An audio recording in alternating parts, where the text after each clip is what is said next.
오늘 저는 구원에 관해 이야기할 것입니다. 구원을 받기 위해 사람들이 무엇을 해야 하는지에 대해 이야기하겠습니다. 사람들이 내가 어떻게 해야 구원을 받을 수 있습니까? 라고 묻는다면 당신은 무엇이라고 대답해야 할까요? 오늘날 많은 사람들이 영접 기도를 드려야 합니다. 예수님을 마음속에 모셔야 합니다. 라고 대답할 것입니다. 그러나 이것은 우리가 성경에서 보는 것과는 다릅니다. 베드로는 오순절에 일어나서 머리를 숙이고 나를 따라 이 기도를 함으로써 예수님을 마음으로 구하십시오 라고 말하지 않았습니다. 그는 하나님께 대한 회개에 대해 이야기와 예수 그리스도 안으로 침례를 받는 것에 대해 이야기하고 있었고 성령을 받는 것에 대해 이야기하고 있었습니다. 왜냐하면 우리에게는 온전한 신격이 필요하기 때문입니다. 우리에게는 아버지 하나님과 예수 그리스도와 성령이 필요합니다.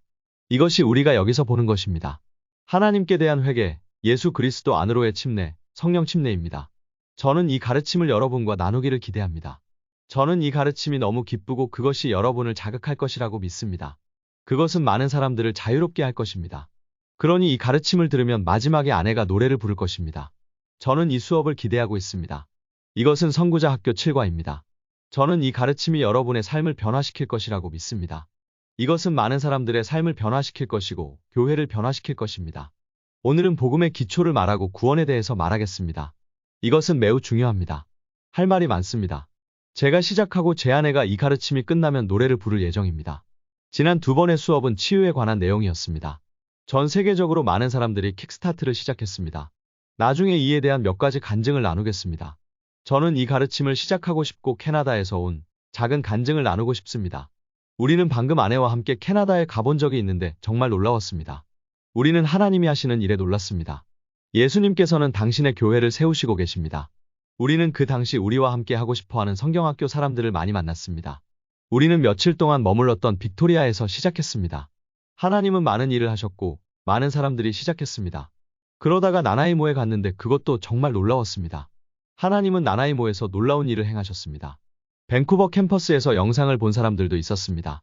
그들은 복음을 위한 캠퍼스 사역을 하고 있었습니다. 그들은 영상을 본 적도 없고 아픈 사람들을 위해 그런 식으로 기도한 적도 없습니다. 그래서 그들은 캠퍼스 작업의 일부로 그것을 갖고 싶었습니다. 그래서 그들이 왔고 너무 좋았습니다.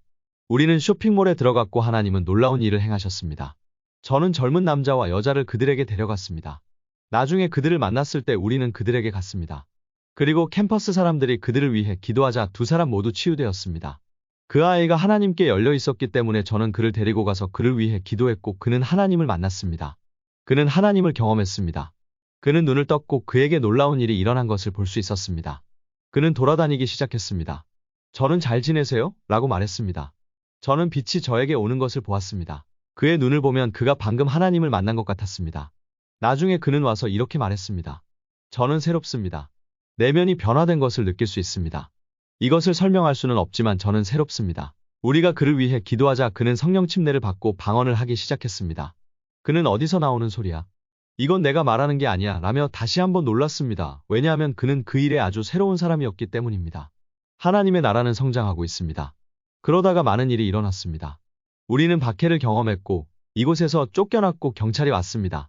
우리가 쫓겨날 때 우리와 있던 사람들 중에 쫓겨나는 동안 하나님을 만난 사람들도 있었습니다. 설명하기는 쉽지 않지만 성경에서 베드로와 요한이 박해를 받았고 다른 사람들도 박해를 받았다는 것을 읽을 수 있습니다. 그들은 예수에 관해 말하는 것이 금지되었습니다. 그러나 그들은 그것을 경험한 후에 큰 기쁨을 경험했습니다. 그리고 우리가 이 글을 읽을 때 만약 여러분이 이것을 경험하지 않았다면 여러분은 우리가 박해를 받으면 슬퍼할 것이고 모든 것에서 멀어지고 다시는 그런 일을 하지 않을 것이라고 생각할 것입니다. 그러나 그렇지 않습니다. 핍박을 받을 때 예수님의 기쁨을 경험하게 되기 때문입니다. 나중에 교회에서 우리와 함께 간증을 한 여성이 있었습니다. 저는 오늘 내 삶을 되찾았고 거듭났습니다. 저는 치유하다 쇼핑몰에서 쫓겨났습니다. 저는 그것을 비디오로 가지고 있으며 당신은 그곳에서 우리가 가지고 있는 비디오를 봐야 합니다. 나나이모에는 지팡이를 짚고 걷는 한 여성이 있었습니다. 8년 동안 그녀는 몸의 통증과 관절염 없이 걸을 수 없었고 그녀는 어느 날 밤 집회에서 마귀로부터 구출되었고 치유를 받았으며 지팡이 없이도 걸을 수 있었습니다. 이틀 후 그녀는 수술을 취소하고 나중에 집회에 참석하여 간증했습니다. 그녀는 우리가 떠난 후 일요일에 교회 앞에서 간증했습니다. 그들은 그녀의 지팡이를 가져다가 무대 앞에 걸어 두었습니다. 그래서 그녀의 지팡이는 오늘날에도 예수님이 동일하시다는 것을 모든 사람에게 증거하기 위해 거기에 걸려 있습니다. 그녀가 일어서서 간증을 했을 때 이어서 다른 여성이 간증을 했습니다. 그녀는 전날 치료를 받은 사람을 위해 기도했을 뿐입니다. 나중에 우리는 전날 병이 나은 사람을 보았습니다. 그녀는 지팡이로 걷다가 치유받은 사람의 어머니였습니다. 그래서 하나님께서는 그 가족들이 서로 대화를 나누지 않았기 때문에 그들도 모르게 그 가족을 치료해 주셨습니다. 우리도 파월강에 갔기 때문에 계속해서 많은 간증을 할 수 있습니다. 사람들이 구원받고 물침례를 받고 성령 침례를 받는 것은 정말 놀라운 일이었습니다. 내 생각엔 우리가 파월강에서 9명에게 물침례를 준 것 같습니다. 사람들은 귀신에게서 해방되어 하나님을 만났습니다. 한 사람이 정말로 하나님을 만났고 하나님은 그를 놀라운 방법으로 부르셨습니다. 어느 날 선천적으로 한쪽 귀가 들리지 않는 20세 정도의 소녀가 있었는데 한 남자가 저에게 와서 토벤 그녀를 위해 기도해 주세요 라고 말했습니다. 저는 아니요, 당신은 그녀를 위해 기도할 수 있습니다 라고 말했습니다. 왜냐하면 그는 이제 막 새로운 방식으로 하나님을 만났기 때문입니다. 그분은 태어나면서 한 귀로도 들어본 적이 없는 청각 장애인 이 여인을 위해 기도하셨습니다. 하나님께서 그녀의 귀를 열어주셨고 그녀는 생애 처음으로 들을 수 있게 되었습니다. 하나님은 놀라운 일을 행하셨습니다. 좋은 점은 이것이 계속된다는 점입니다. 우리가 그곳을 떠난 후에도 이것이 계속되는 것을 알 수 있습니다. 몇 시간 전 파월강에서 한 사람이 페이스북에 토벤, 정말 많은 일이 일어나고 있습니다. 파월강에 있는 기독교 학교 2학년과 3학년이 두 군데 발이 부러진 한 사람을 위해 기도하고 나았다고 썼습니다. 학교에서 모임이 있었는데 그 학교 아이들도 있었습니다. 그래서 2학년, 3학년 아이들은 발이 부러진 반 친구를 위해 기도했습니다. 아이를 데리고 있는 사람이었는데 음식 알레르기가 있어서 이것저것 먹을 수 없었고 걸린 아이는 다 나았습니다. 그리고 팔꿈치에 관절염이 있는 사람을 위해 기도했더니 그 사람도 나았습니다. 통증이 사라졌고 그녀는 수년 동안 할 수 없었던 것처럼 팔을 움직였습니다. 하나님은 좋으신 분입니다. 그리고 나나이모의 또 다른 사람은 이 운동이 시작되었고 계속되고 있으며 많은 일들이 일어나고 있다고 썼습니다. 저는 5개에서 6개 비디오를 만들었고 앞으로 며칠 안에 공개될 예정입니다. 일부는 지금 공개되었습니다. 캐나다에서 온 영상을 보러 가세요. 정말 놀랍고 우리가 떠난 후 운동이 시작됐습니다. 이게 마음에 들어서 계속되고 있어요. 저는 나누고 싶은 것이 많기 때문에 이 간증은 그만두겠습니다. 가서 보세요. 다음번에는 우리의 킥스타트에 대한 몇 가지 간증을 나누겠습니다. 이제 시작하고 싶습니다. 예수님께서는 우리에게 병든 자를 고치고 복음을 전파하라고 명하셨습니다. 우리는 그동안 치유에 대해 이야기해왔고 이제는 복음에 대해 이야기하려고 합니다. 우리가 어떻게 복음을 전하는지, 복음이 무엇인지, 사람들이 구원받기 위해 무엇을 해야 하는지에 대해 이야기하겠습니다. 오늘 제가 나누려는 내용은 여러분을 자극할 것입니다. 특히 당신이 루터교 배경, 가톨릭 배경, 침례교 배경 또는 기타 배경을 갖고 있는 경우에는 반응을 불러일으킬 것입니다. 고유한 안경과 전통이 있기 때문에 여러분을 자극할 것입니다. 치유에 관해 많은 것들이 가르쳐졌지만 오늘날 교회에서 치유에 관해 듣는 많은 것들이 옳지 않다는 것을 여러분은 보았습니다. 그런데 복음에 있어서도 마찬가지입니다. 무엇을 하여야 구원을 얻으리이까? 라는 문제는 오늘날 전통을 배경으로 하고 있습니다. 우리에게는 사도행전, 가톨릭 교회, 종교개혁이 있습니다. 오늘날 우리는 하나님의 말씀 위에 집을 짓는 대신 말씀이 말하는 것 대신에 그 배경 위에 집을 짓고 있습니다. 여러분은 이 가르침에서 그것을 매우 명확하게 보게 될 것입니다. 그들은 종교개혁의 것들을 토대로 건물을 짓고 있습니다. 오늘날 침례교와 감리교는 그중 일부를 구축하고 있습니다. 우리는 올바른 기초, 즉 사도행전에서 볼 수 있는 전체 기초 위에 건물을 짓고 있지 않습니다. 저는 이것이 두 가지 영역에서 정말 큰 문제라고 생각합니다. 오늘날 많은 사람들이 하나님께 대한 사랑과 능력과 순종이 부족한 것은 그 때문입니다. 그들은 제자로서 살려고 노력하지만 잘못된 기초 위에 노력하고 있으며 하나님을 향한 열심이 없습니다. 그들의 머릿속에는 많은 전통이 있기 때문에 그들 안에는 배고픔이 없습니다. 또 다른 문제는 많은 사람들이 쏘가서 어느 날 하나님 앞에 서게 된다는 것입니다. 그들은 모든 것이 괜찮다고 생각했기 때문에 충격을 받을 것입니다. 이것이 큰 문제입니다. 그래서 오늘은 이 말씀을 드리고 시작하기 전에 기도드리고 싶습니다. 이 영상을 다양한 배경에서 보는 사람들이 너무 많기 때문에 가르치기가 쉬운 메시지는 아닙니다. 제가 앞에 서 있는 사람이 누구인지 정확히 알면 아주 명확하고 대담하게 말할 수 있기가 더 쉬울 것입니다. 저는 누가 듣고 있는지 알면 어떻게 말해야 하는지 알 것입니다. 하지만 이제 저는 카메라 앞에 다양한 배경을 가진 사람들 앞에 섰고 이것이 문제입니다. 이것이 바로 제가 제자도 1대1 소그룹을 이끌며 서로 제자화할 수 있는 제자도를 믿는 이유입니다. 그 사람이 있는 곳에서 하나님의 말씀을 통해 그 사람의 삶이 변화되는 것을 볼 수 있기 때문에 그것은 훨씬 더 강해집니다. 제가 한 사람 앞에 있으면 이런 식으로 하고 다른 사람 앞에 있으면 다른 방식으로 합니다. 저는 말씀이 말하는 것과 같은 장소로 그들을 데려갈 것이지만 두 가지의 다른 방식이 있기 때문에 비디오를 사용하는 것이 어렵습니다. 하나님께서 제가 이 메시지를 전할 수 있도록 도와주시고 여러분도 이를 통해 성령의 감동을 경험하시기를 기도합니다. 하나님, 당신이 하시는 모든 일에 감사드립니다. 전 세계에서 병자를 고치기 시작하는 많은 사람들로 인해 감사드립니다. 하나님, 우리도 복음을 전할 때 미혹되지 않는 바른 기초를 마련해 주시기를 기도합니다. 성령님과 함께 오셔서 오늘 제가 나누기를 원하시는 것을 나누도록 도와주세요. 하나님께서 이 말씀을 전하고 이 영상을 보는 모든 사람에게 오셔서 만져주세요. 하나님, 그들의 눈과 귀와 마음을 열어주시고 오셔서 그들을 만져주시기를 예수님의 이름으로 기도드립니다. 아멘. 우리는 여러분이 생각했던 것과는 조금 다르게 시작할 것입니다. 우리는 마태복음 7장부터 시작하겠습니다. 저는 마태복음 7장에서 교회에서 사용되고 오용된 단어를 읽어보겠습니다.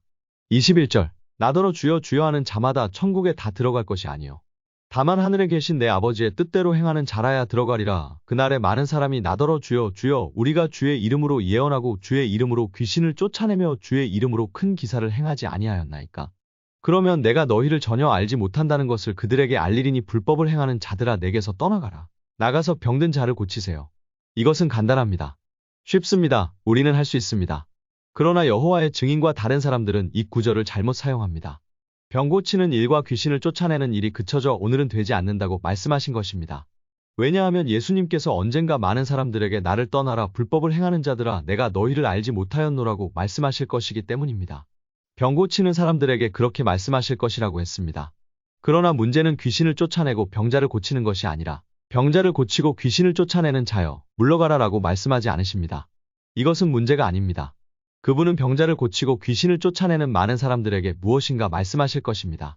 병자를 고치고 귀신을 쫓아내는 것은 초대 교회의 정상적인 부분이었고 그것은 마지막 때 교회에서도 정상적인 일이 될 것입니다. 이것은 모두가 할 일이 될 것입니다. 모두가 병자를 고치고 모두가 귀신을 쫓아내는 것입니다. 이것은 매우 간단하고 단순한 믿음과 관련이 있습니다. 문제는 그들이 병자를 고치고 귀신을 쫓아낸다는 것이 아닙니다. 문제는 그분이 나에게서 떠나라. 나는 너희를 도무지 알지 못한다 라고 말씀하셨다는 것입니다. 그는 그들을 전혀 알지 못했다라고 말했지만 사실 예수님은 모든 사람을 아십니다. 그분은 하나님이시며 우리 머리털이 몇 개나 있는지 아십니다. 그분은 우리에 대해 모든 것을 알고 계십니다.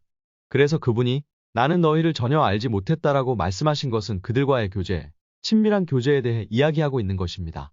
그들은 그분을 친구로 알고 함께 걷고 있고 함께 살고 있습니다.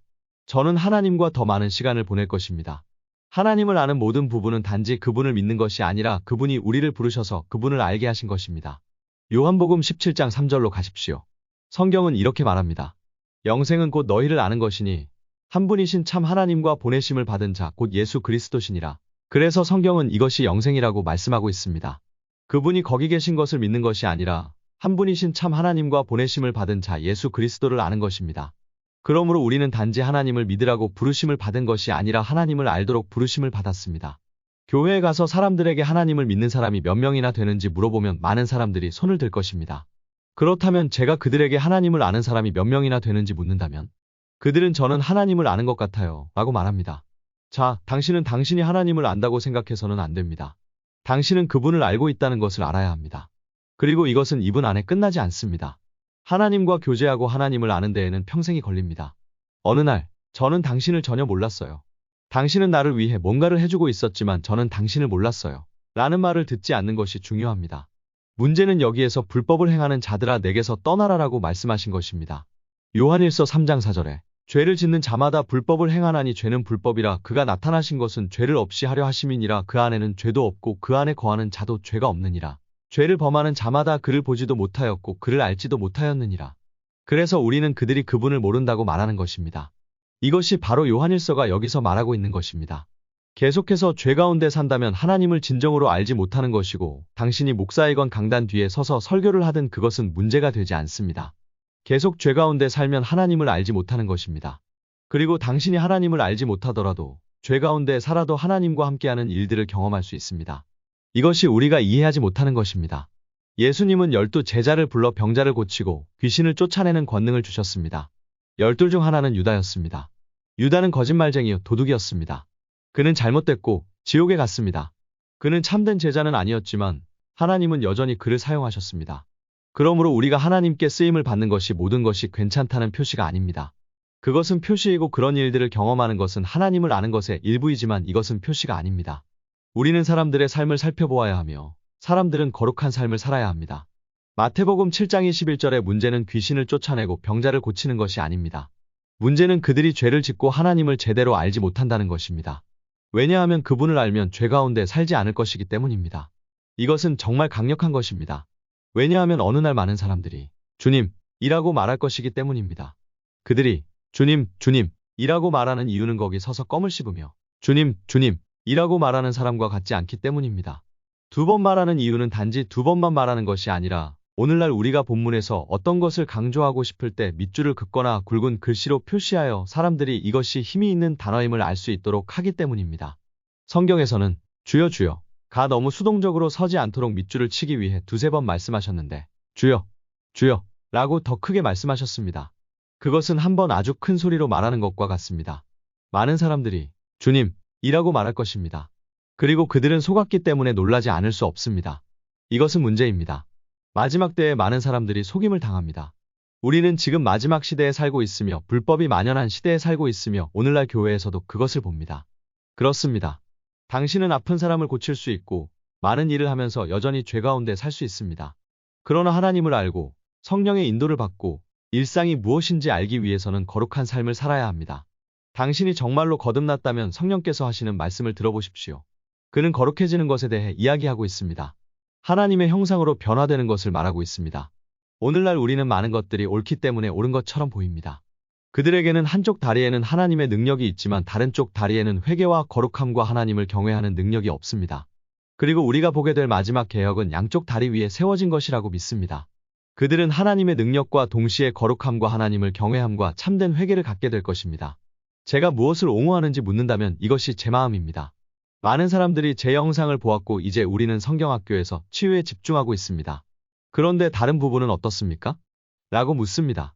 제가 어디에 있는지 보여드리겠습니다. 제가 믿는 것을 보여드리겠습니다. 이것이 하나님께서 나에게 마지막 개혁의 일부가 될 것이라고 말씀하신 것입니다. 이번 강의 영상은 20개 중 7번째 영상인데 공유하고 싶은 내용이 많습니다. 우리는 한 번에 한 걸음씩 나아가야 합니다. 그런 얘기를 하기 전에 치유부터 시작해야겠다는 생각이 들었어요. 왜냐하면 사람들은 종종 아픈 사람을 치료하기 전에 모든 것을 완벽하게 갖추어야 해 라고 생각하기 때문입니다. 그래서 그들은 결코 병 고치는 것을 시작하지 않습니다. 지금부터 시작해보세요. 여기서 멈추지 마세요. 당신은 여전히 구원을 위해 노력해야 합니다. 그래서 예수님은 좋은 나무가 나쁜 열매를 맺을 수 없고 나쁜 나무가 좋은 열매를 맺을 수 없다고 말씀하셨습니다. 너희는 그 열매로 그들을 알 것이며 그 열매로 나무를 알 수 있느니라. 반석 위에 집을 지어야 한다고 가르치셨습니다. 우리는 말씀을 듣기만 할 것이 아니라 실제로 행해야 합니다. 말씀만 듣고 행하지 않는 사람은 모래 위에 집을 짓는 어리석은 사람과 같습니다. 무너질 것이기에 우리가 영원히 서려면 하나님을 경외하는 마음을 갖고 하나님의 말씀 위에 세워야 합니다. 바울은 예수 그리스도의 복음을 부끄러워하지 않습니다. 왜냐하면 이 복음은 모든 믿는 자에게 구원의 능력이 되기 때문입니다. 복음은 생명을 살리는 능력, 초자연적이고 놀라운 능력입니다. 치유, 구원 놀랍습니다. 저는 며칠 전에 해산한 한 사람을 위해 기도했습니다. 그 사람은 삶에 갑자기 찾아온 두려움, 즉 외로움을 갖고 있었습니다. 그리고 그 일이 그에게 닥쳤을 때 그는 스스로 목숨을 끊고 싶었습니다. 주변에 사람이 있었는데 이런 느낌이 들자 주변에는 아무도 보이지 않고 세상에 혼자 남게 되어 스스로 목숨을 끊고 싶어졌습니다. 그는 그를 만나기 전날 그것을 경험했는데 제가 기도했을 때 갑자기 이마귀가 나타나 그에게서 나오자 그는 하나님의 평안을 경험하고 미소를 지었습니다. 그는 자유로워졌습니다. 그는 이 외로움이 자신을 떠나는 것을 육체적으로 느꼈고 자유로워졌습니다. 그는 웃고 있었고 나는 그것을 보았고 그를 본 모든 사람들은 그것이 그를 어떻게 떠났는지의 표현을 보았습니다. 이것이 복음의 능력이지만 가장 강력한 것은 온전한 구원입니다. 나를 대적하는 사람들을 본 적이 있는데 하나님께서 그들을 만지시고 회개하니 갑자기 그들은 나의 형제여, 자매여, 가족이 되었습니다. 우리는 함께 서서 하나님을 섬길 수 있습니다. 삶이 영원히 변화되는 것을 보는 것은 놀라운 일입니다. 그러나 많은 사람들은 복음을 구원할 수 있는 능력으로 보지 않습니다. 왜냐하면 오늘날 교회 안에 있는 많은 사람들이 사람들로 인해 어려움을 겪고 있습니다. 그들은 죄 가운데 살고 있고 모든 문제를 안고 있으며 하나님께 순종하기를 원하지 않습니다. 저는 항상 후속 조치를 취하고 교회에 오세요 라고 전화해야 합니다. 그렇게 되어서는 안 됩니다. 사람들에게 그렇게 한다면 진짜 문제는 그들이 진정으로 구원받지 못했다는 것입니다. 그들은 잘못된 기초를 가지고 있습니다. 예수님처럼 진정으로 구원받은 사람이라면 후속 조치를 취할 필요가 없습니다. 예수께서는 사람들에게 후속 조치를 취하셨습니까? 그분은 첫 번째 제자들에게 후속 조치를 취하셨나요? 예수님께서 말씀하셨나요? 자, 좋아요. 긴 회의를 할 필요는 없습니다. 그냥 앉아서 다른 것에 대해 이야기합시다. 오늘은 재미있게 놀자. 아니요, 그는 거기 있었고 예수님을 따르는 것이 그들의 의무였습니다. 전도 모임에서 우리는 수백만 명의 사람들이 예수님께 예라고 대답한다고 말합니다. 그런데 그 사람들 중에서 나중에는 얼마나 강한 제자를 볼 수 있습니까? 예수님을 영접한 사람들 중 약 95%에서 98%는 결코 교회에 머물지 않거나 계속해서 그분을 따르지 않습니다. 오늘날 전 세계, 특히 미국에서는 많은 사람들이 삶에서 여러 번 예수님을 영접했습니다. 예, 저는 구원받았고 예수님을 내 마음에 모셔드렸습니다. 그러나 열매는 보이지 않습니다. 성경은 그 열매로 나무를 알 것이라고 말합니다. 왜 그들의 삶에서 열매를 보지 못합니까? 왜냐하면 그들은 진정으로 구원받지 못했기 때문입니다. 그들이 정말로 구원받았다면 복음에는 삶을 변화시키는 능력이 있습니다. 우리는 무엇을 원합니까? 올바른 기초 위에 건설하고 그 기초를 계속 유지하는 강한 그리스도인을 원하십니까? 이것이 우리가 원하는 것이기 때문에 우리는 복음을 바라보아야 합니다. 제가 예수님을 마음속에 모셔두는 것에 대해 말할 때 이것은 예수님께서 하신 일이 아니었습니다. 그것은 초기 그리스도인들이 말한 것이 아니었습니다. 지난 100년 동안에만 이것이 교회에서 진리로 받아들여졌습니다. 인터넷에 접속해서 영접기도를 확인해보면 마치 영접기도가 성경적이라고 믿는 것이 우리 마음가짐의 많은 부분을 차지합니다. 그러나 우리는 성경에서 영접기도를 찾아볼 수 없습니다. 최초의 그리스도인들이 구원받기를 원했을 때 그들은 기도로 예수님을 마음속에 모셔두지 않았습니다. 그들은 매우 다른 일을 했습니다. 복음이 구원할 만큼 능력이 없는 것처럼 보이는 이유가 바로 이것입니다. 오늘날 많은 교회가 사람들을 제자화하는데 문제가 있는 이유는 많은 사람들이 구원받지 못한 채 거짓말 속에 살고 있기 때문입니다. 저는 당신을 자극할 것입니다. 저는 페이스북에 야, 10명이 구원받았어, 100명이 구원받았어 라고 쓰지 않습니다. 저는 강한 제자를 보고 싶습니다. 그 사람들은 계속해서 그리스도 안에서 그리스도를 위해 살고 있습니다. 덴마크 교회를 보면 자랑하려고 이런 말을 하는 것이 아니라 저는 가장 많은 사람들을 그리스도께로 인도한 사람 중 한 사람입니다. 덴마크 교회를 보면 제가 그리스도께로 인도한 사람들이 덴마크 전역의 많은 교회에 있고 그 사람들이 다른 많은 사람들보다 더 강한 경우가 많습니다. 왜냐하면 그들은 처음부터 올바른 기반을 갖고 있었기 때문입니다. 그리고 이 때문에 그들은 그 일을 계속하고 있습니다. 성경이 그렇게 된다고 해서 사람들이 떨어져 나가는 것을 보지 못하는 것이 아니라 성경이 하는 대로 하기 때문에 더 강한 그리스도인들을 봅니다. 오늘날 많은 전도자들이 있는데 많은 사람들이 구원받았다는 소식지를 전하고 있습니다. 하지만 그런 구원받은 사람들은 어디서도 찾을 수 없습니다. 그런데도 우리는 많은 머릿수를 원합니까? 아니면 하나님께 순종하는 강한 그리스도인을 보고 싶습니까? 그리고 저는 이것이 당신이 원하는 것이라고 믿습니다. 다시 말하지만 우리는 스스로 속고 싶지 않습니다. 구원에 관해 이야기할 때 문제가 있습니다. 성경은 죄인이 회개할 때마다 하늘에도 기쁨이 있고 땅에서도 그러하리라고 말씀하고 있습니다. 저는 사람들이 구원받을 때마다 기뻐하고 싶지만 기독교 신문을 읽거나 웹사이트를 보다가 거리에 나간 누군가가 그들과 그 사람들이 구원을 얻었습니다. 그들도 구원을 얻었습니다. 라고 말하는 것을 듣게 되면 저는 그들이 구원받았다고 생각하고 싶지 않기 때문에 정말로 그들과 함께 기뻐할 수 없습니다.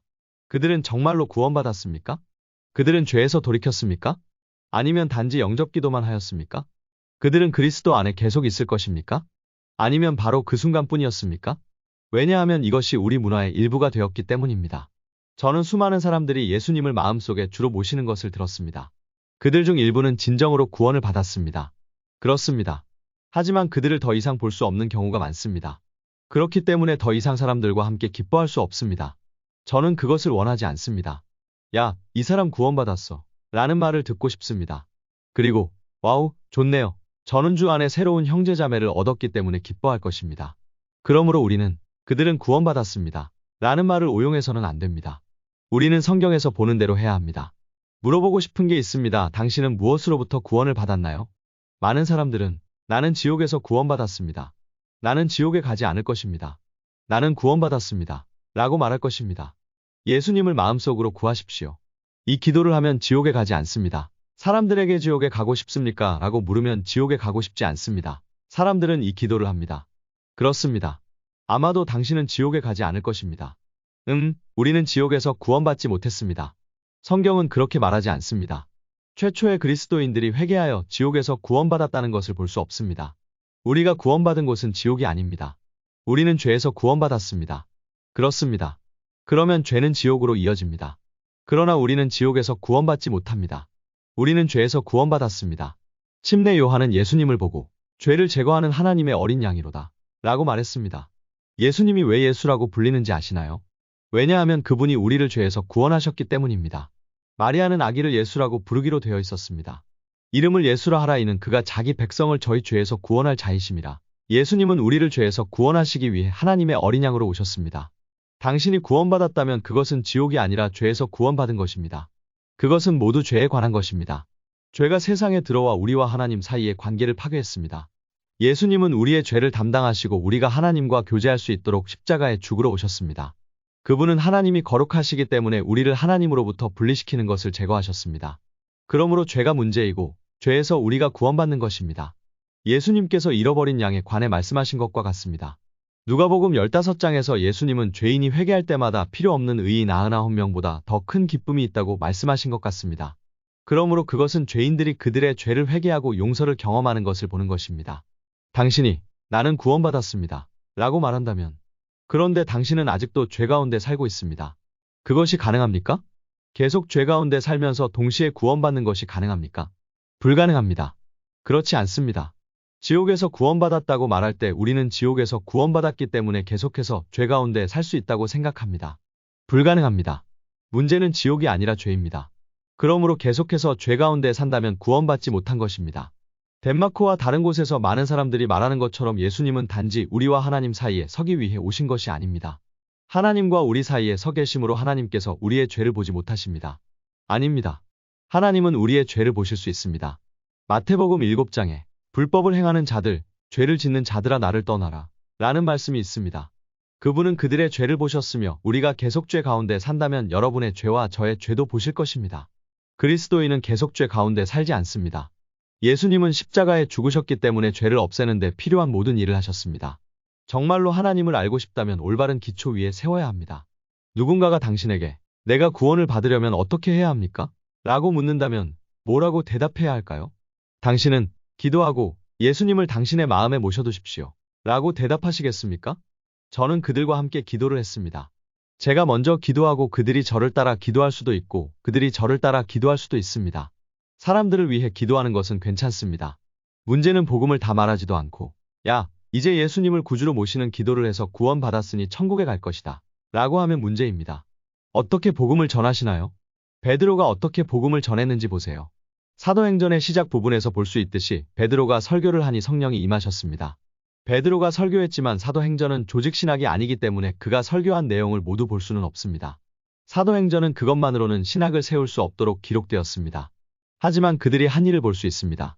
그런 다음 다시 돌아가서 예수께서 베드로와 다른 사람들과 어떻게 비교되는지 보십시오. 당신은 사도행전에서 베드로가 설교한 모든 것을 보는 것이 아니라 일부분을 본 것입니다. 그는 사람들에게 매우 분명한 대답을 했습니다. 그가 복음을 전하자 그들은 마음의 감동을 받았습니다. 그들은 우리는 무엇을 해야 합니까? 라고 물었습니다. 즉, 우리가 구원을 받으려면 어떻게 해야 합니까? 말씀해 주십시오. 베드로는 영접 기도를 드리라고 하지 않습니다. 첫 번째 제자들도 마찬가지였습니다. 예수님도 아주 다르게 일하셨습니다. 그리고 그들은 오늘날 많은 사람들이 보고 있는 것과는 다른 결과를 보았습니다. 그들은 복음이 구원하는 능력임을 보았습니다. 베드로는 무엇을 했나요? 너희가 회개하여 각각 예수 그리스도의 이름으로 침례를 받고 죄사함을 받으라 그리하면 성령을 선물로 받으리니 이 약속은 너희와 너희 자녀와 우리 주 우리 하나님이 얼마든지 부르시리라. 사도행전 2장 38절에서 39절. 베드로는 세 가지를 말했습니다. 그는 회개하라 고 말했습니다. 모두 회개하라. 둘째, 너희 죄사함을 위하여 침례를 받으라. 셋째, 성령을 받으라. 이 약속은 이 사람들에게만 해당되는 것이 아니라 부르심을 받는 모든 사람과 멀리 떨어져 있는 자녀들에게도 해당됩니다. 이 약속은 오늘날 우리를 위한 것인데 우리가 회개하고 죄사함을 위해 침례를 받을 때 성령을 받게 된다는 것입니다. 그리고 하나님의 영은 우리 구원의 인입니다. 이것이 베드로가 말한 것이고 최초의 그리스도인들이 행한 일입니다. 그 세 가지. 우리는 신학을 말할 때 항상 예수님을 바라보아야 합니다. 그러면 베드로가 복음을 전할 때 예수님께서 명령하신 대로 행했는지 예수님을 살펴보겠습니다. 예수님은 마가복음과 마태복음에서 처음에 예수님의 입에서 나온 첫 말씀을 읽어보겠습니다. 이때부터 예수께서 비로소 전파하여 이르시되 회개하라 천국이 가까웠느니라 하시더라. 마태복음 4장 17절. 그래서 예수님 입에서 가장 먼저 나온 말씀은 회개하라 였습니다. 베드로의 입에서 가장 먼저 나온 말은 회개하라 였습니다. 성경은 우리가 세상에 회개를 전파해야 한다고 말합니다. 내 죄를 회개하라. 내 죄에서 돌이켜 하나님께로 향하라. 이것이 바로 예수와 베드로가 전파한 내용이고 첫 번째 제자들도 그렇게 전파한 내용입니다. 그렇다면 문제는 예수 그리스도와 합하는 물침례는 어떠한가 하는 것입니다. 예수께서 사복음서에서 예수님과 합하는 물침례를 주라고 하셨나요? 아닙니다. 예수님께서 이 땅에 계실 때도 그것은 여전히 옛 언약이었고 십자가 이전의 언약이었다는 것을 여러분은 이해해야 합니다. 예수 그리스도 안에서의 물침례는 그리스도의 장사 지냄과 그리스도의 부활과 관련이 있습니다. 예수님은 십자가에 죽으셨고 장사되셨다가 다시 살아나셨고 물침례를 받아 예수 그리스도 안으로 들어가는 것이 그 예입니다. 그러므로 오늘날 우리가 침례를 받을 때 우리는 예수님과 함께 일어나 새 삶을 살기 위해 예수님 안에서 침례를 받습니다. 그러므로 복음서에는 예수 그리스도와 합하여 침례를 받은 사람이 아무도 없습니다. 왜냐하면 그 목적을 위한 물침례가 없었기 때문입니다. 그곳에서는 성령이 부어지지 않았기 때문에 성령을 받는 사람이 아무도 없었습니다. 많은 사람들이 그 진리를 이해하지 못하고 속고 있는 경우가 많습니다. 제가 물침례를 받고 성령을 받는 것이 중요하다고 하면 많은 사람들이 아니라고 합니다. 그리고 십자가에 달린 강도는 어떻습니까? 그는 침례를 받지 않았습니다. 라고 말합니다. 그리고 저는 그는 침례를 받지 않았습니다. 왜냐하면 요한의 물침례가 아니라 예수 그리스도 안에서의 물침례가 없었기 때문입니다. 라고 말했습니다. 복음서에 나오는 사람들 중 침례를 받은 사람은 한 사람도 없습니다. 물침례는 우리가 회개하고 살아야 할 삶을 위한 것입니다. 물침례는 죄에서 자유함을 주어 거룩한 삶을 살게 함으로 어느 날 하나님 앞에 섰을 때 불법을 행하는 자들아 내게서 떠나가라는 소리를 듣지 않게 될 것입니다. 그러나 십자가에 매달린 강도는 몇 분 안에 죽게 될 것이었습니다. 그는 거룩한 삶을 살기 위해 모든 부분이 필요하지 않았습니다. 바로 그곳에서 그는 자신의 죄를 용서받고 마지막 숨을 거두고 하나님 나라의 본향으로 돌아갔습니다. 그러나 당신은 그 시대에 살고 있지도 않고 십자가에 달려있지도 않기 때문에 십자가에 달린 강도와 같은 자리에 자신을 놓을 수는 없습니다. 오늘날 많은 사람들이 하나님께 불충실하고 거짓된 삶을 살고 있습니다. 그들은 잘못된 기초 위에 집을 짓고 있습니다. 우리는 옛 언약 위에 세워서는 안 되고 새 언약 위에 세워야 합니다. 예수님은 마지막 말씀으로 가서 모든 족속으로 제자를 삼아 침례를 주라 예수님의 말씀대로 회개하고 예수님께서 명하신 대로 침례를 받으라고 말했습니다. 성령은 어떻습니까? 예수님은 제자들에게 보라 내가 내 아버지께서 약속하신 것을 너희에게 보내노니 너희는 위로부터 능력으로 입혀질 때까지 이 성에 유하라. 누가복음 24장 49절을 말씀하셨습니다. 요한복음 16장에서 그분은 성령에 대해 말씀하십니다. 내가 떠나가는 것이 너희에게 유익하다. 그리해야 내가 성령을 너희에게 보낼 수 있기 때문이다. 라고 말씀하셨습니다. 그러므로 예수께서는 다가올 때에 대해 말씀하시는 것이며 지금 우리는 그때에 살고 있습니다. 지금 우리는 예수님의 이름으로 기도하고 있습니다. 제자들은 그렇게 하지 않았습니다. 지금 우리는 십자가 이후에 살고 있습니다. 예수님은 회개하라고 말씀하셨고 물침례를 말씀하셨고 성령은 제자들에게만 해당되는 것이 아니라 하나님께서 멀리서 부르시는 모든 사람, 심지어 우리 자녀의 후손에게도 해당된다고 말씀하셨습니다. 그러므로 누군가가 십자가 이후에 베드로나 예수님에게 내가 어떻게 하여야 구원을 얻으리이까? 라고 묻는다면 그들은 영접 기도를 하라고 말하지 않고 죄를 회개하라고 말하곤 했습니다. 그들은 예수 그리스도와 합하는 물로 침례를 받으라, 성령으로 침례를 받으라고 말할 것입니다. 왜 회개해야 합니까? 왜 물로 침례를 베풀어야 합니까? 그리고 왜 성령으로 침례를 주어야 하나요? 우리가 하나님 아버지와 하나님의 아들 예수와 성령을 믿기 때문입니다. 많은 사람들이 그런 것 중 한두 가지만 가지고 제자로 살려고 노력합니다. 오늘날 하나님을 소유하고 예수 그리스도를 믿지만 성령이 그들의 삶의 일부가 아닌 사람들이 있습니다. 그렇기 때문에 그들에게는 하나님의 충만함이 없고 미혹을 받고 있는 것입니다. 회개는 하나님을 향하는 것이고 침례는 예수 그리스도 안으로 들어가는 것이며 침례는 성령과 함께하는 것입니다. 우리에게는 하나님 아버지와 예수 그리스도와 성령이 계십니다. 우리가 하나님을 믿는다고 말할 때 그것은 하나님을 아는 것입니다. 그것은 삼위일체 하나님에 관한 것입니다. 성령으로 계시된 예수 그리스도를 보내신 하나님을 아는 것입니다. 우리는 하나님께 대한 회개와 예수 그리스도 안으로의 침례와 성령의 침례를 받았습니다. 이것이 바로 예수님과 베드로가 설교한 내용이고 사도행전에서 초대교회가 설교한 내용입니다. 그러나 그 이후로 많은 것이 변했습니다. 우리는 카톨릭을 얻었고 나중에 종교개혁이 와서 옛 전통에 의한 것이 아니라 믿음에 의한 것이라고 했습니다. 믿음으로 말미암는 것입니다. 그러나 그들은 믿음이 무엇인지에 대해 일부 오해를 했습니다. 오늘날 우리는 올바른 개혁을 기반으로 하고 있지 않습니다. 루터가 보지 못한 것들이 많았기 때문입니다. 그는 침례의 성령 충만함을 이해하지 못했습니다. 그는 오늘날 우리가 하는 것처럼 성령을 경험하지 않았습니다. 그리고 우리가 그러한 기초 위에 세우면 우리는 속고 있는 것이고 틀린 것입니다. 구원받지 못한 사람 중에 하나님과 함께 사는 사람이 있다는 말이 아닙니다. 예수님께서 우리에게 무엇인가를 계시하실 때 우리는 그것에 충성해야 합니다. 예수님은 요한복음 15장 22절에서 내가 와서 저희에게 말하지 아니하였더면 죄가 없었으되 이제는 그 죄를 핑계할 수 없느니라. 고 말씀하셨습니다. 요한복음 9장 41절은 너희가 맹인이 되어도 죄가 없으되 본다고 하니 너희 죄가 그대로 있느니라고 말씀합니다. 더 많이 알수록 더 많은 것이 필요합니다. 그들은 성령의 충만함만으로 들어갈 수 없었지만 여전히 믿는 자들이었고 여전히 하나님과 함께 살고 있었습니다. 그리고 이제 하나님은 더 많은 것을 계시하셨고 우리가 그분의 충만함으로 들어가서 그 기초 위에 건축하기를 원하십니다. 사람들은 속을 수 있습니다. 우리는 모든 것이 괜찮다고 생각합니다. 어느 날 많은 사람들이 하나님 앞에 서서 놀라게 될 것입니다. 예수님께서 당신의 인생의 마지막에 관해 말씀하실 때 나는 정말로 너를 알지 못한다 라고 말씀하신 것을 알 수 있습니다. 그러므로 다른 사람들이 하는 일, 그들이 믿거나 생각하는 것에 기반을 두지 마십시오. 하나님의 말씀 위에 기초를 세우십시오. 루터는 침례에 관해 몰랐던 것들이 많았습니다. 그러나 감리교인들을 통해 회개와 거룩함과 성령에 관한 지식이 나왔습니다. 그러나 우리는 오늘 그 기초 위에 건설하고 있으며 이제 여러분은 오늘 무엇이 옳은지 알게 되었습니다. 그들의 기초 위에 세워놓고 속기를 원하십니까? 어떤 분야에서는 그들이 알고 있는 것보다 당신이 더 많은 것을 알고 있습니다. 하나님께서는 당신에게 더 많은 것을 요구하실 것입니다. 하나님께서 주신 것을 가지고 구덩이를 파고 묻을 수는 없습니다. 어느 날 그는 이렇게 말할 것입니다. 이봐, 내가 너한테 그걸 주었는데 내가 너를 믿고 맡겼던 것을 어떻게 하였느냐. 우리는 역사에서 많은 것을 배울 수 있지만 그 기초를 바탕으로 발전해 나가고 있습니다. 하나님은 루터의 종교개혁으로 모든 진리를 밝히기를 원하셨지만 루터는 그 일을 멈추고 그렇게 하지 않았습니다. 하나님은 나중에 새로운 것을 보내주셨고 우리는 성경적인 침례를 받았습니다. 그러나 그들도 멈춰서 회개를 보지 못했습니다. 나중에 우리는 성령을 우리에게 나타내셨습니다. 그리고 오늘날 우리는 마지막 때에 살고 있으며 하나님께서는 우리에게 모든 것을 드러내실 것입니다. 믿음은 어떻습니까? 이것은 단지 믿음에 관한 것이 아닙니다. 성경은 주 예수를 믿으라 그리하면 구원을 얻으리라 고 말합니다. 예, 그것은 믿음에 관한 것이지만 우리는 믿음이 무엇인지 이해해야 합니다.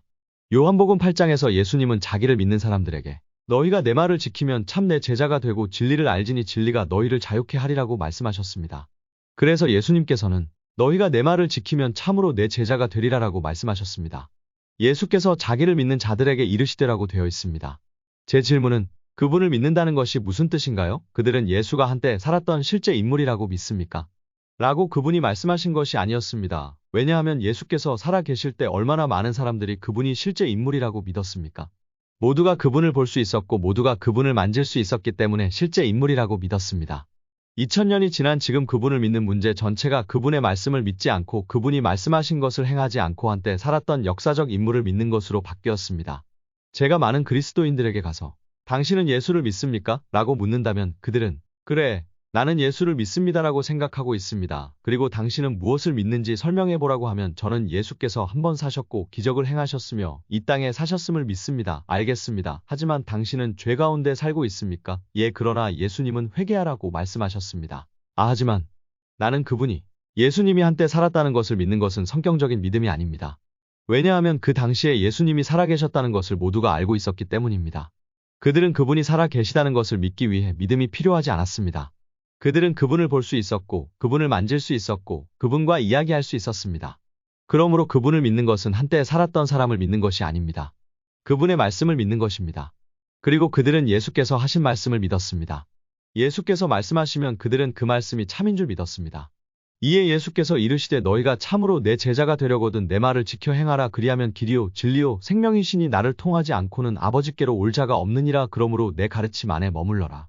예수님을 믿는 믿음은 그가 한때 살았던 지적인 믿음이 아닙니다. 믿음은 그분의 가르침에 충실하는 것입니다. 제가 길 위에 서 있고 당신이 길 옆에 서 있는데 내 뒤에 큰 트럭이 오고 있는데 당신이 토벤, 조심하세요. 트럭이 오고 있어요. 라고 외친다면 내가 당신을 믿는다면 알겠습니다. 당신이 말하는 것을 믿습니다라고 말하고 가만히 있을 수 있습니까? 아니요. 당신이 말하는 것을 믿는다면 저는 움직일 것입니다. 예수님께서 회개하라고 말씀하시면 예수님을 믿는 사람은 누구나 회개할 것입니다. 예수님께서 침례를 받으라 고 말씀하시면 예수를 믿는 사람은 누구나 침례를 받을 것입니다.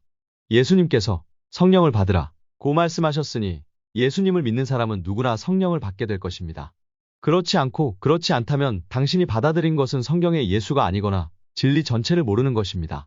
그들에게 복음 전체를 전한 사람은 아무도 없습니다. 그러므로 예수께서 가르치신 것을 인하여 예수를 믿으라. 그러므로 성경에서 우리가 행위가 아닌 믿음으로 구원을 받는다고 말할 때마다 이것은 돌무더기에 대한 믿음이 아닙니다. 그것은 건물에 대한 믿음도 아니고 종교에 대한 믿음도 아니고 예수 그리스도에 대한 믿음입니다. 이것이 구원하고 홀로 설 수 있는 믿음입니다. 루터가 말했듯이 우리는 오직 믿음으로만 구원을 받습니다. 저는 우리가 믿음으로 구원을 받는다는 것을 믿습니다. 예수 그리스도 안에서 믿음은 그분께 순종하는 것입니다. 그는 회개하라고 말했습니다. 제가 예수님을 믿으면 회개할 것입니다. 예수님은 침례를 받으라고 했으니 제가 그분을 믿으면 침례를 받을 것입니다. 예수님이 성령을 받으라고 했으니 제가 그분을 믿으면 성령을 받을 것입니다. 그래서 저는 믿음으로 구원받았다고 말할 수 있습니다. 신약 성경에서 믿음에 관해 이야기할 때마다 그것은 한때 살았던 역사적 인물에 대한 믿음이 아니라 순종에 관한 것입니다. 성경의 믿음은 신실한 것이고 불신앙은 신실하지 못한 것입니다. 이것이 바로 말씀입니다. 당신이 구원을 받으려면 어떻게 해야 합니까? 라고 묻는다면 저는 예수를 믿으라 그리하면 구원을 얻으리라고 말하고 싶습니다. 그러나 우리는 믿음이 무엇인지 설명해야 합니다. 예수님을 믿는 것이 예수님께 순종하는 것임을 설명해야 합니다. 그리고 초대교회 사람들에게 예수님의 제자가 되었는데 침례를 받지 않을 수 있습니까? 라고 묻는다면 그들은 아니요 라고 말할 것입니다. 왜냐하면 초대교회에는 영접기도가 없었기 때문입니다. 그들은 회개하고 물침례를 받은 후 성령을 받았습니다. 그것은 그들이 가지고 있던 것이었습니다. 그런데 이것들이 왜 그렇게 중요한가요? 이 모든 것이 죄와 관련되어 있기 때문입니다. 예수님은 우리를 죄에서 구원하시려고 오셨습니다. 회개란 죄에서 돌이켜 새 마음, 새 성품을 받는 것입니다. 그러므로 당신이 진정으로 회개했다면 당신은 죄 가운데 살 수 없고 계속 죄 가운데 살 수 없습니다. 다음 세 과에서 저는 회개에 대해 이야기하기 위해 한 과를 사용할 것입니다. 진심으로 회개했는지 물침례와 성령 침례에 대해 말씀드리겠습니다. 그것은 당신이 하는 일일 뿐만 아니라 하나님께서 하시는 일이기도 합니다. 그분은 옛 마음을 제거하시고 새 마음을 주심으로 당신은 계속해서 죄를 지을 수 없습니다. 거듭난 사람은 누구도 계속해서 죄를 지을 수 없습니다. 제가 구원받았을 때 아무도 저에게 이것이 죄이고 그것이 죄라고 말해주지 않았습니다. 저는 비기독교적인 배경에서 자랐습니다.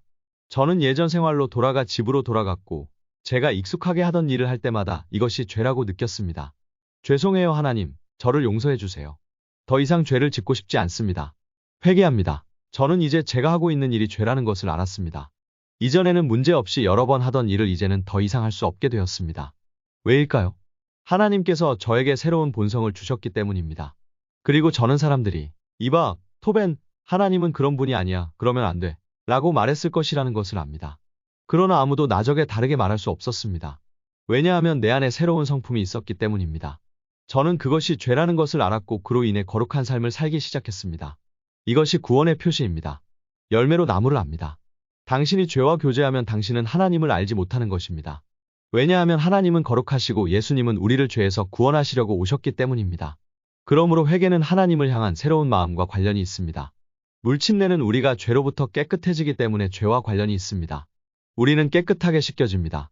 아나니아가 바울에게 일어나 침례를 받고 내 모든 죄를 씻어라고 말하자 침례를 줍니다. 성경은 침례가 우리를 구원한다고 말했습니다. 또한 회개하고 침례를 받으라. 침례를 받으라 너희 죄 사함을 받으라고 하셨습니다.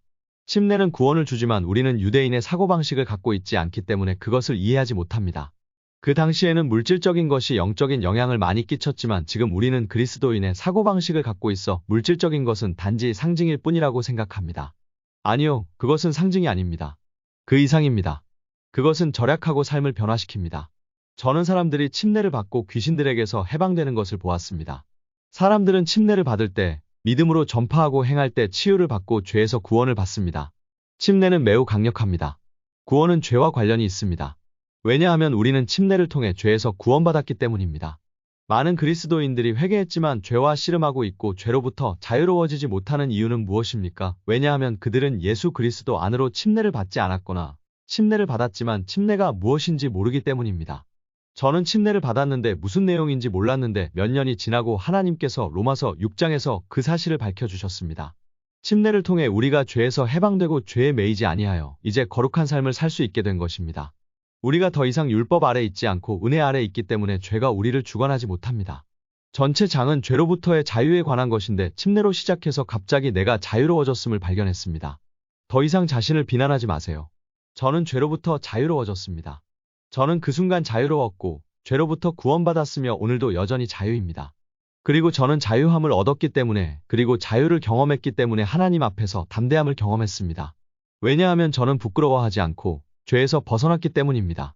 많은 사람들은 물침례를 받지도 않았고 침례가 무엇인지 모르기 때문에 그것을 경험하지 못했습니다. 최초의 그리스도인들은 그것이 무엇인지 알았고 죄로부터의 자유, 하나님을 향한 자유를 경험했습니다. 그리고 이것은 우리가 사도행전에서 읽은 강한 삶에 들어가기 위해 매우 중요합니다.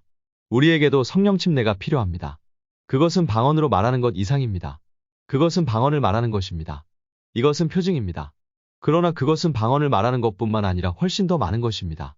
복음을 전하는 능력, 그 이상의 능력입니다. 성령님은 우리 삶의 죄를 다루십니다. 하나님께서 거룩하신 것처럼 우리도 거룩할 수 있도록 거룩한 삶을 창조하실 것입니다. 죄를 드러내고 하나님의 말씀으로 예수님을 드러내는 것도 성령의 열매입니다. 이렇게 말할 수 있습니다. 사람들은 죄 가운데 사는 죄인입니다. 그들은 하나님께 회개하고 그들의 죄에 대해 용서를 구하며 하나님께서 새 마음을 주셨을 때 용서를 경험합니다. 그렇다면 예수 그리스도 안으로 침례를 받으십시오. 저는 깨끗해졌고 새 사람이며 모든 낡은 것은 사라졌습니다. 당신에게는 새로운 삶을 살 수 있는 능력이 필요하며 하나님은 당신의 삶에서 일하셔서 당신을 지속적으로 깨끗하게 하시고 당신 안에서 일하시기를 원하십니다. 그리하여 당신은 계속해서 하나님처럼 거룩해질 것입니다. 성령님은 우리가 새로운 삶을 살 수 있도록 오시고 성령님은 우리의 삶을 다루기 시작합니다. 그렇기 때문에 이것이 매우 중요합니다.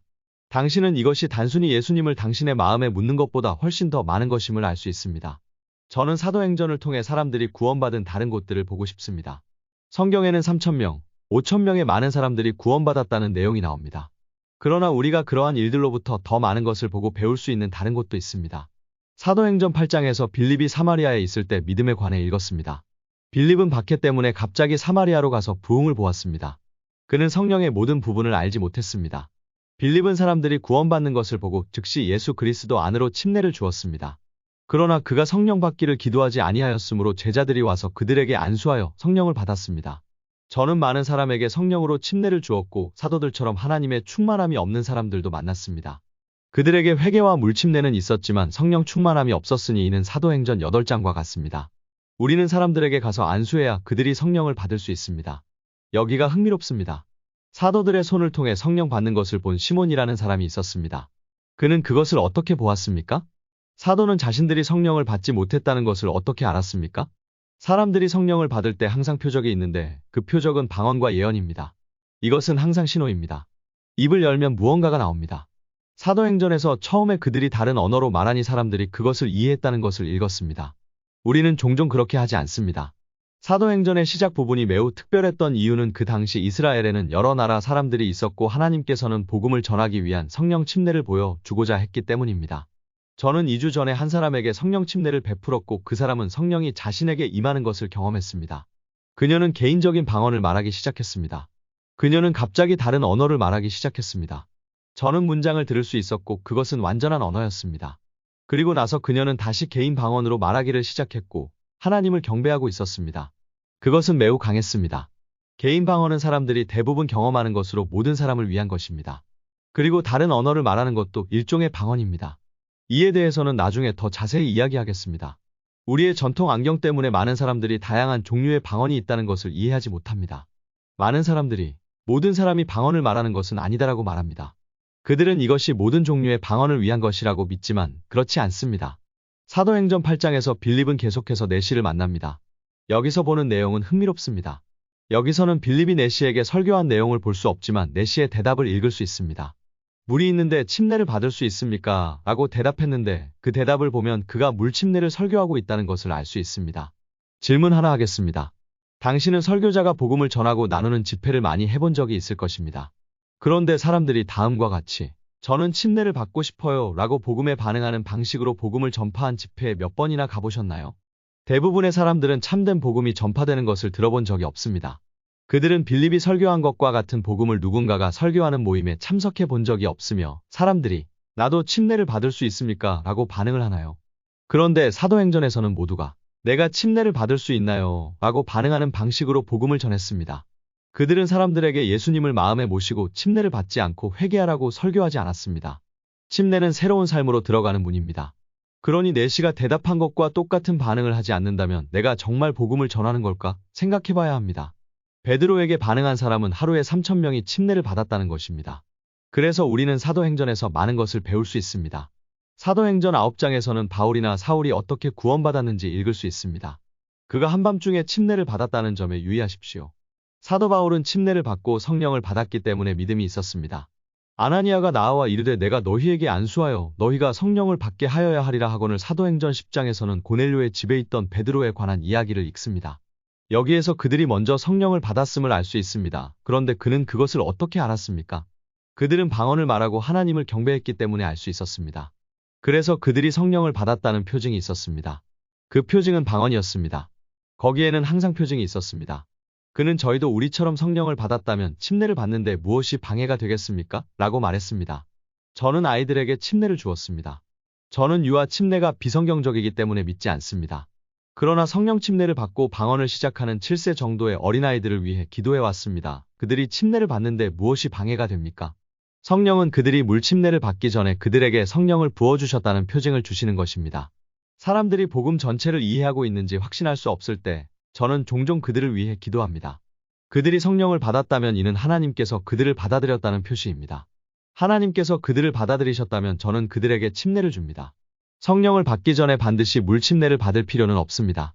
특히 루터교나 가톨릭 배경을 가진 종교인의 경우에는 더욱 그렇습니다. 그들은 먼저 침례를 받는 것이 좋다고 생각합니다. 그러면 전통을 깨뜨릴 수 있고 성령을 받기가 더 쉽습니다. 사도행전 16장에서는 바울과 실라가 감옥에 갇혔습니다. 간수는 우리가 어떻게 하여야 구원을 얻으리이까라고 물었습니다. 그리고 그들은 주 예수를 믿으라 그리하면 너와 내 집이 구원을 얻으리라 고 말했습니다. 많은 사람들이 거기서 멈추는데 우리는 예수를 믿는다는 것이 무엇을 의미하는지 설명해야 합니다. 그래서 그들은 그것이 무엇을 의미하는지 설명했습니다. 그리고 모두가 같은 날 밤에 침례를 받았습니다. 이번에도 복음에 대한 그들의 반응은 물 침례를 받았다는 것이었습니다. 그리고 저는 그들이 성령 침례를 받았다고 믿습니다. 이것이 우리가 복음에서 읽은 내용입니다. 이제 여러분이 그것을 아주 분명하게 볼 수 있는 마지막 부분은 바울이 어떻게 에베소에 왔는지에 대해 읽는 사도행전 19장 2절입니다. 바울은 에베소에 갔을 때 몇몇 제자들을 만났습니다. 그게 무슨 뜻이에요? 그것은 예수를 믿는 몇몇 그리스도인들을 의미합니다. 그러나 역사 속의 다른 사람들처럼 그들도 성령의 충만함을 알지 못했습니다. 그들은 회개하고 예수님을 믿었으나 예수 그리스도 안에서의 침례를 받지는 못했습니다. 너무 중요한 일이라 바울은 가서 너희가 믿을 때에 성령을 받았느냐고 물었습니다. 많은 그리스도인들에게 그것은 이상한 질문입니다. 많은 사람들이 믿으면 여러분이 성령을 받았다고 가르치고 있습니다. 그러나 믿고 성령으로 구원받는 것과 성령으로 침례를 받는 것에는 차이가 있습니다. 회개하면 성령으로 말미암는 것입니다. 그러나 여전히 성령 침례를 받아야 합니다.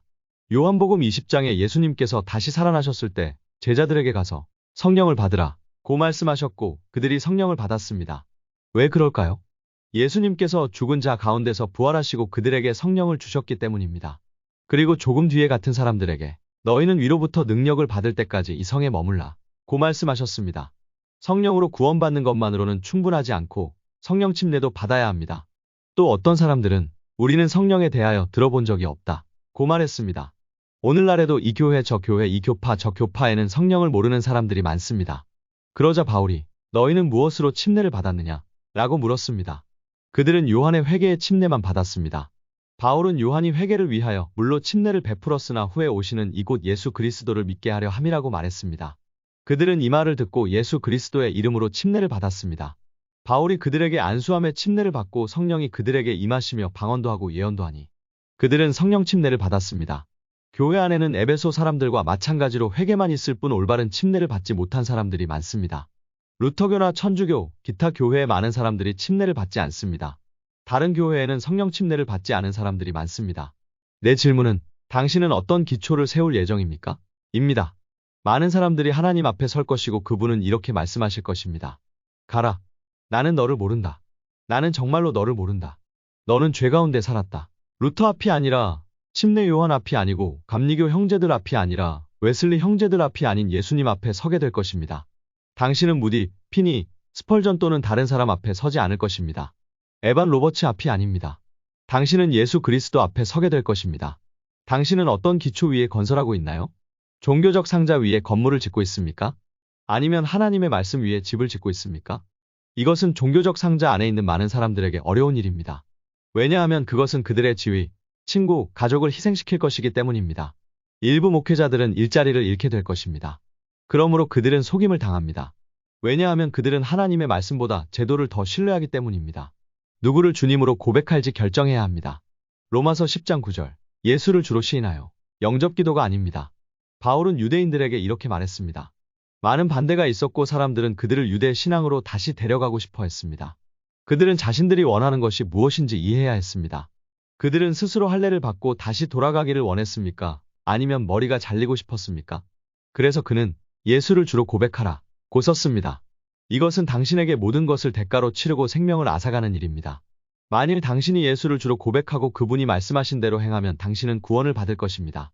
주변 사람들이 뭐라고 하든 시스템이 어떻게 되든 예수님을 주로 고백해야 합니다.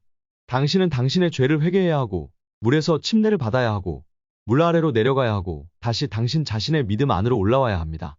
이것이 침례입니다. 물을 뿌리는 것이 아닙니다. 그것은 침례가 아닙니다. 그리고 성령을 받아야 합니다. 당신이 성령을 받을 때 항상 표적이 있다는 것을 기억하십시오. 종교적인 안경 때문에 방언을 하지 못하는 사람들이 있다는 것을 알고 있습니다. 성령이 어떻게 역사하시는지 이해해야 합니다. 그런 다음 그들은 이미 가지고 있는 은사를 사용해야 합니다. 저는 성령에 관해 이야기할 때 그것에 대해 이야기하겠습니다.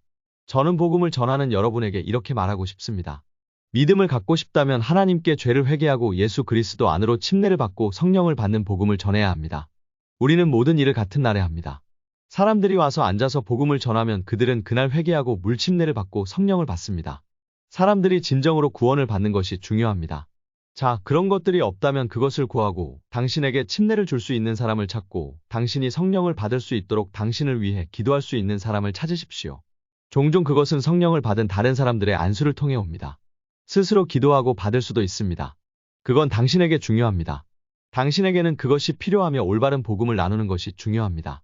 다음에는 회개에 대해 이야기하고 그 다음에는 물침례에 대해 이야기하겠습니다. 그리고 나서 성령 침례에 관한 전체적인 교훈을 주겠습니다. 그 중에서 제가 어떻게 복음을 전하는지 보여드리는 시간을 갖도록 하겠습니다. 아마 다음번에 다른 것들로 보여드릴 수도 있을 것 같은데 아직은 모르겠습니다. 그러나 그것을 제가 공유할 것입니다. 질문이 있으면 가져오세요. 저는 다음 3에서 4번의 수업에서 그 질문에 답할 수 있습니다. 저는 지금 기도할 것이고 아내는 노래를 부를 것입니다. 제 아내의 노래를 듣고 성령께서 당신을 감동시키게 하십시오. 하나님, 이 가르침과 행하시는 모든 일에 감사드립니다. 이것이 교회에 다시 나타나서 우리가 회개와 물침례, 성령을 받음으로 올바른 기초 위에 세우기를 기도합니다. 하나님께서는 이 가르침을 보내어 사람들을 속임에서 자유케 하시고 주변 사람들이 무엇을 하든 올바른 복음을 자유롭게 전할 수 있게 하십니다. 하나님께서 이 가르침을 사용하셔서 지금 제 아내 레네의 노래를 사용하시기를 기도합니다.